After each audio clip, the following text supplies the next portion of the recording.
Lauren Sánchez, the name that echoes across tabloids, headlines, and elite circles, once known merely as a former news anchor and helicopter pilot.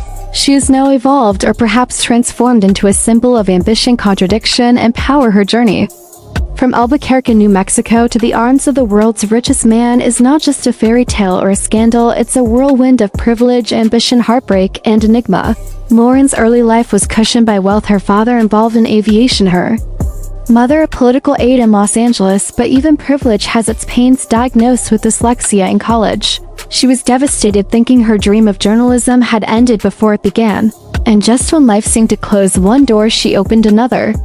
Through aviation and broadcasting, pushing through rejection, including being told she was too big to be a flight attendant at just 121 pounds, and that rejection brought her back to her calling, journalism, where she worked her way up from an intern to the first Hispanic woman to anchor the 11 p.m. news at her local station. And yet, this accomplishment never defined her entirely, not because it wasn't monumental, but because there always seemed to be another layer to Lauren, another ambition waiting, another identity to be unveiled. Her years in the spotlight were marked by appearances on television and even in blockbuster films, but as the camera zoomed in, so did the scrutiny, especially around her love life and soon her relationships with athletes, actors, and eventually a married billionaire would become front-page gossip, with whispers of infidelity, betrayal, and money poisoning every headline. Before Jeff Bezos, there were others. Lauren was once engaged to a man named Rory Marcus.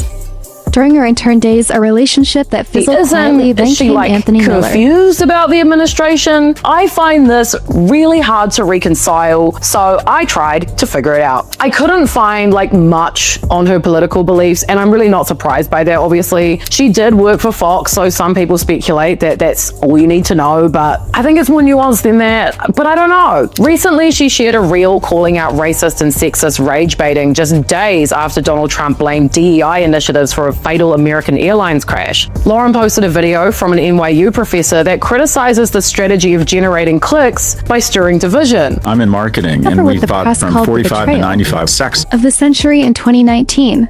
The world was stunned not by a divorce, but by how close the timelines were. Jeff Bezos was divorcing Mackenzie after 25 years of marriage, and at the same time Lauren's relationship with him was uncovered in a tabloid bombshell, complete with leaked texts detailing Jeff's explicit love for his alive girl, as he called her, and the texts were graphic, raw, and strange enough to set the internet ablaze. But behind the scandal, there was silence from Lauren. She never issued a public denial, nor did she defend herself against affair rumors. Her silence spoke louder and fueled speculation further. The truth, however, was murky at best. Friends turned foes, broken trusts, legal fights involving Lauren's brother Michael, who accused Jeff Bezos of destroying his reputation over leaked photos, and all of this while Lauren seemed unfazed, continuing to build her public image and deepen her connection to Bezos. But here's where the story shifts from just tabloid scandal to something darker and harder to categorize, because Lauren Sánchez isn't just a socialite or a news anchor or a girlfriend turned fiancée of a billionaire. She's a businesswoman, a licensed helicopter pilot, the founder of the first female-owned aerial production company, Black Ops Aviation, and someone who proudly shares about her work on major Hollywood projects, including Dunkirk. And yet, while she flies high above others, literally and figuratively, there's a question that continues to haunt her narrative. Who is Lauren Sánchez really? Is she the empowered feminist she brands herself to be, or is that image a glossy contradiction? When in 2017 she attended Donald Trump's inauguration while many women protested the same administration for rolling back reproductive rights, she posed in support. When critics emerged, she stayed silent. She never publicly. But here's where the story shifts from just tabloid scandal to something darker and harder to categorize, because Lauren Sánchez isn't just a socialite or a news anchor or a girlfriend turned fiancée of a billionaire. She's a businesswoman, a licensed helicopter pilot, the founder of the first female-owned aerial production company, Black Ops Aviation, and someone who proudly shares about her contributions to major Hollywood projects, including Dunkirk. She often reminds us she's not just flying helicopters, she's flying over glass ceilings, breaking into spaces traditionally reserved for men, commanding respect in a world that rarely offers it freely to women. And yet, while she flies high above others, both literally and figuratively, a question continues to haunt her narrative. Like a shadow chasing the spotlight, who is Lauren Sánchez really? Because the Headlines may offer glitter, but they rarely offer clarity. Is she the empowered feminist she brands herself to be, or is that image a carefully constructed contradiction when in 2017 she attended Donald Trump's presidential inauguration while many women across America and the world protested the very same administration for rolling back reproductive rights and threatening the protections so many fought to achieve? She posed in support, smiled for the cameras, and later stayed silent when critics voiced concern and confusion. She never publicly condemned the Trump administration or offered clarity about where she stands on the issues affecting millions of women, and yet years later she would quietly post an Instagram story discussing the dangers of rage baiting and media manipulation. The timing was curious, indirectly aligned with another wave of Trump-related controversy. So what was that supposed to mean? Was it a subtle clapback at past criticism? Was it a calculated gesture meant to remind people she was paying attention, or was it just a coincidence that conveniently avoided confrontation? Even if her intentions were noble, should her real stance be reduced to a curated clip on social media? And more importantly, why has she never said more? Because this is where her identity becomes a puzzle, one that seems to rearrange itself depending on who's watching. 1 minute, she's the woman standing in front of young girls telling them to chase their dreams, to fight for space in male-dominated industries, to use their voice with pride and purpose, and the next minute she's jet-setting with tech billionaires whose companies are under fire for labor violations, antitrust issues, and environmental damage. She poses with them, smiles with them, aligns herself with their vision, even as they build a world that seems increasingly out of reach for the very people she once claimed to represent. And while many women in power do indeed navigate complicated spaces, sometimes compromising to survive or to gain leverage, her version of it feels less like hard-earned survival and more like convenient alignment. Her narrative bends too easily with the power dynamics around her. When she's with Hollywood elites, she's a producer, tastemaker, a fearless creative voice. When she's with Jeff Bezos, she's the loyal partner, the cosmic queen, the woman of the moment, orbiting the billionaire class with grace and glamour. But what happens when the worlds she moves through begin to collide? When her glossy branding can no longer shield the contradictions underneath, can she truly be a feminist icon? If she never takes a real public stand, can she call herself empowering? If her silence continues to speak louder than her posts and her presence, if the truth is inconvenient, does it still count as empowerment, or is it just image maintenance and designer packaging? Because in today's world, image is currency, and Lauren Sánchez seems to know that better than anyone else. She has transformed herself many times, from anchor to actress, from pilot to power partner, but beneath every transformation remains the same haunting question: who is she really, and how much of what we're seeing is truly her, and how much is performance stitched together by access, influence, and the knowledge that proximity to power often allows people to rewrite their past and control their future without ever really answering to the public they claim to inspire? Condemned the Trump administration, and yet years later, she would quietly upload an Instagram story with a soft-filtered infographic about the dangers of rage baiting and media manipulation. And while she never mentioned him by name, the timing was uncanny. It was during another public meltdown from Trump that dominated the headlines and polarized social media again. Was it a deliberate jab, a coded message, an aesthetic form of resistance, or just coincidence? And even if it was calculated, what does that reveal about her real stance and the space she chooses to occupy in public discourse? Is the truth about Lauren Sánchez that her silence is more revealing than her words, or that her rare words are crafted with such surgical precision that they always leave room for interpretation? This is where her identity starts to blur, not because she lacks definition, but because every side of her feels molded for context. 1 minute she's an icon of female empowerment in aviation, a pioneer breaking ceilings and quite literally flying above the limits imposed on women, and the next she's seated beside billionaires whose business empires have been credibly accused of perpetuating the inequalities she once claimed to challenge. And so we begin to ask not what she does, but why she does it. Is it about progress or proximity? Is it mission or marketing? Lauren's alignment feels deliberate but also evasive. Her choices speak volumes, but her explanations remain whispers. She doesn't denounce or endorse, she positions, she floats between identities, just enough to appeal to multiple audiences without fully belonging to any of them. And while many women in power are forced to play a careful game to survive and advance, her version feels more about convenience than necessity, because even when the stakes are high, when voices matter most, when leadership is about action, not aesthetic, she chooses not to engage, and this isn't simply a matter of one woman making personal choices. It's a mirror of how public personas are crafted in our age of curated feminism and clickable outrage. When the reversal of Roe v. Wade shook the nation, when millions of women marched, grieved, and fought, Lauren said nothing, no post, no story, no quote.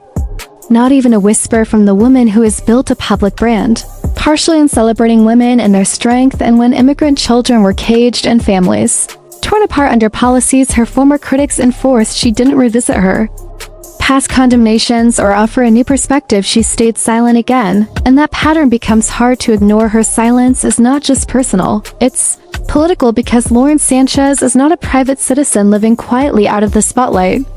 She's a global public figure, someone with influence, access, reach, and a platform that could elevate causes, reshape conversations, spotlight injustice, or even just provide comfort. But instead, she uses it sparingly, choosing safer content, motivational quotes, glossy videos of private jet landings, celebrations of milestones that feel more like soft brand partnerships than real revelations. And perhaps that's her right, perhaps that's her version of peace or control. But in a world where silence is so often weaponized, where privilege allows retreat while others must resist, we must ask what that silence serves and who it protects. Her love story with Jeff Bezos has followed a similar pattern, beginning under the haze of scandal, evolving into a highly publicized yet carefully choreographed relationship.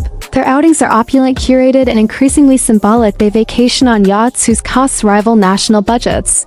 They hold hands on red carpets with matching tans and tailored gowns and suits. They pose midder in astronaut suits and laugh in billion-dollar bunkers while the world looks on, wondering, is this love or spectacle? Is this authenticity or branding? Because while no one can deny that real emotion may live behind those images, the narrative surrounding them is managed like a campaign. They are not just lovers, they are a brand partnership, they are content. And when love becomes content, its purpose becomes as commercial as it is personal, and that's the line they dance on so expertly. It's not that they owe the public transparency, it's that they present curated intimacy as authenticity while removing any of the vulnerability that comes with truth. Their displays feel sanitized, scripted, free of contradiction or friction. They are not messy or conflicted, they are aspirational, and in that perfection lies the disconnection, because people do not relate to perfection, they relate to struggle and redemption. They relate to honesty even when it's flawed. And Lauren's journey, at least publicly, is remarkably smooth. She shifts from dinner with world leaders to climate panels to photo ops at space centers with a seamlessness that makes it all look easy, but that ease is what makes some viewers skeptical, because true advocacy, especially for women of color, especially for marginalized communities, is never smooth. It is messy, painful, inconvenient, and often comes at a cost. And that is where the contradiction of Lauren Sánchez deepens. She is involved in philanthropy, including the Bezos Earth Fund. She has spoken about supporting education and female entrepreneurs, but she rarely names the systems that create the need for such charity. She avoids talking about the root causes, preferring instead to highlight solutions that feel corporate, safe, sterile. She talks about empowering women in aviation, but not about the policies that prevent most women from ever accessing that industry. She talks about environmental impact, but not about the emissions from private jets or the space tourism projects she participates in. And this isn't to say she must be perfect. No one is, but public figures, especially those who choose to brand themselves as changemakers, must at some point confront the contradictions in their lives, because if you are always positioned beside power but never speak truth to it, then your proximity becomes complicity. She sits at the intersection of Hollywood, tech, finance, and media, a powerful vantage point, but also a space where values are often replaced by optics and influence is mistaken for integrity. She can rub shoulders with Zuckerberg and Bezos, attend Met Gala after parties with designers whose labor is outsourced to underpaid workers, and still post quotes about dreaming big and believing in yourself. And to her millions of followers, that becomes enough, because image is everything, but substance is what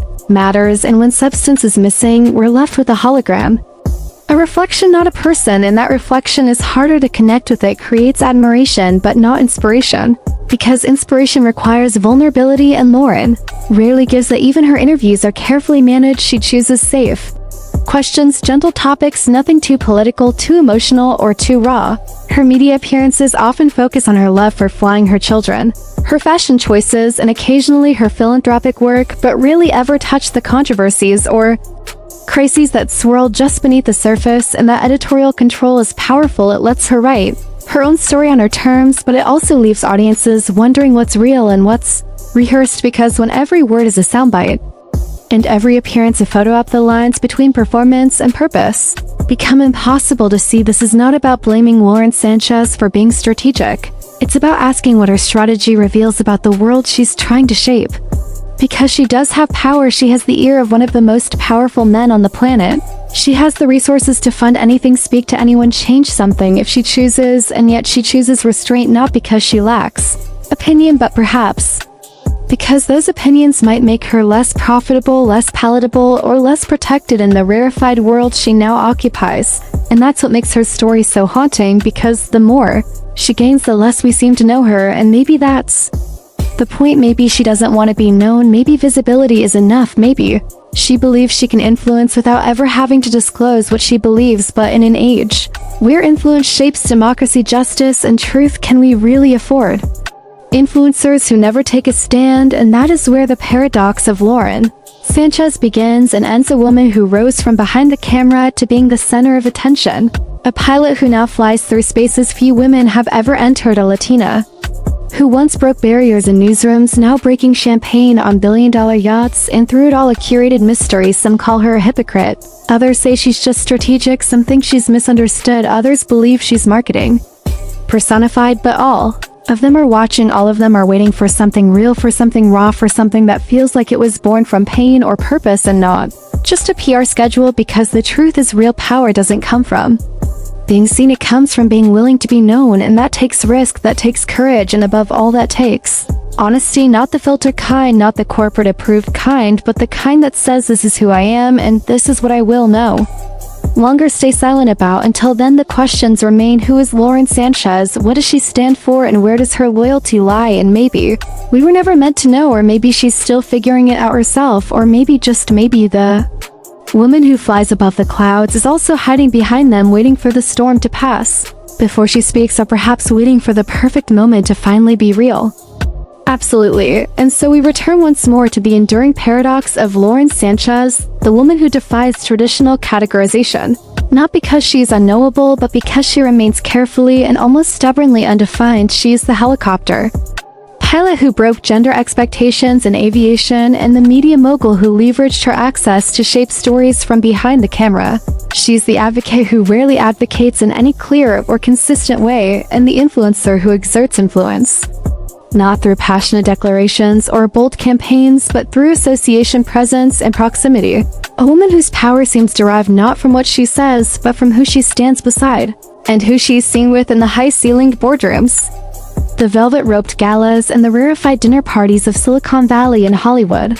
Alike, she walks between these worlds seamlessly, and yet leaves behind no lasting imprint of her values or her voice, because while she has mastered the art of being seen, she has simultaneously chosen invisibility. When it comes to the vulnerable, the controversial, the uncomfortable moments that define leadership, in real terms, Lauren Sánchez is not a mystery in the romanticized sense. She's a paradox in the engineered sense, someone whose every move is so precisely managed that it resists intimacy, whose carefully curated life projects a version of success that is glittering yet elusive, because power that is built on visibility alone can feel hollow when it is not rooted in moral clarity, and that is the underlying tension of her public persona. She shows up, she dazzles, she aligns herself with power, but when the world looks for substance, for belief, for courage, they often find polished silence instead. And this silence is not merely an absence of noise, it is a strategy, it is self-protection, it is calculated, and it is effective. But it is also revealing, because real power, real leadership does not hide behind curated captions or algorithm-friendly quotes. It takes a stand, it risks discomfort. It is willing to lose something in order to defend something else, and that is the test Lauren has not yet faced, or perhaps has quietly declined. This is not a critique of her success or her ambition, both are undeniable, nor is it a rejection of her choices as a woman. Navigating patriarchal spaces where every move is scrutinized, often unfairly, it is instead an invitation to examine what we expect from power and from those who wield it, particularly women who are held to impossible standards, to be both assertive and likable, bold, but not abrasive, inspirational, but not political, glamorous, but not shallow, and so many Powerful women walk this tightrope with quiet exhaustion. But in Lauren's case, the rope feels nearly invisible because she seems to float above it all without ever truly engaging with the stakes below, and yet the public continues to watch, not because she gives us answers but because she provokes questions.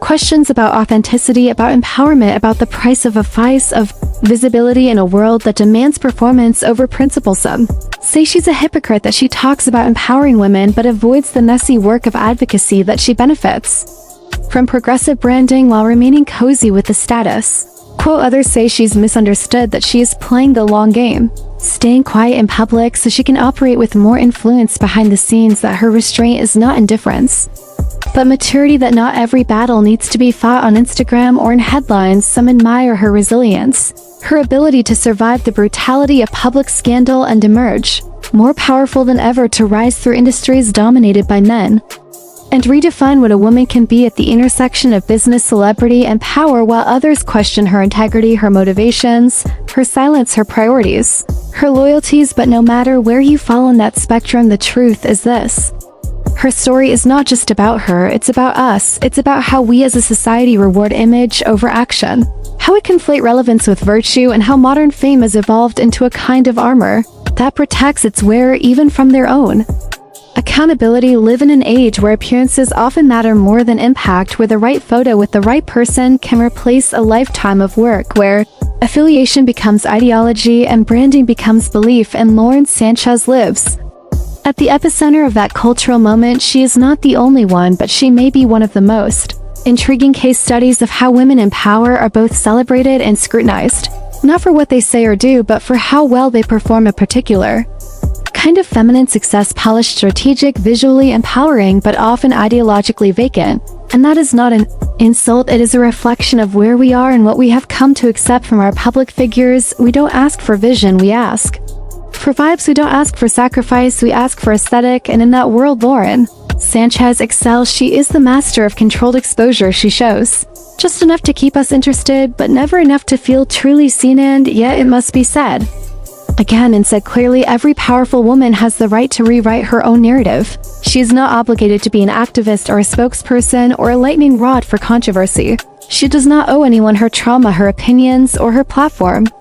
But when that narrative dances continually between empowerment and elitism, when it nods toward justice without ever confronting injustice, when it borrows the language of advocacy while avoiding its costs, we are left not with clarity but with ambiguity, not with inspiration but with aesthetic confusion. And that confusion lingers because we want to believe in the people we elevate. We want to trust that behind the wealth and the platforms and the perfect lighting, there is someone real, someone principled, someone willing to speak even when it's inconvenient, someone who uses power not just to rise but to lift others up with them. So who is Lauren Sánchez really? Is she the pilot, the producer, the power player, the passive observer?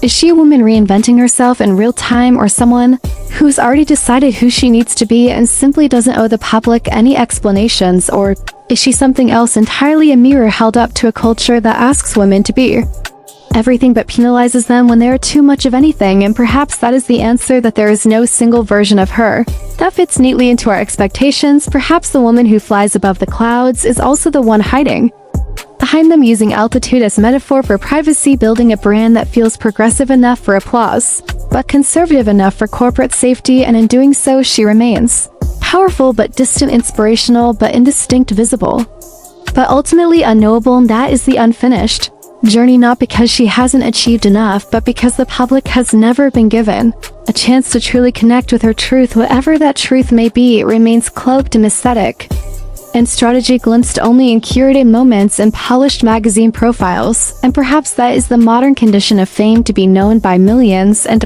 understood by none. But in Lauren's case, the stakes feel higher because she stands at the intersection of so many conversations we need to have about women, power, visibility, silence, and the cost of staying palatable in a world that rewards perfection and punishes authenticity. So until she chooses to let us in, or until we stop mistaking presence for purpose, the question will remain echoing quietly beneath the applause and the headlines.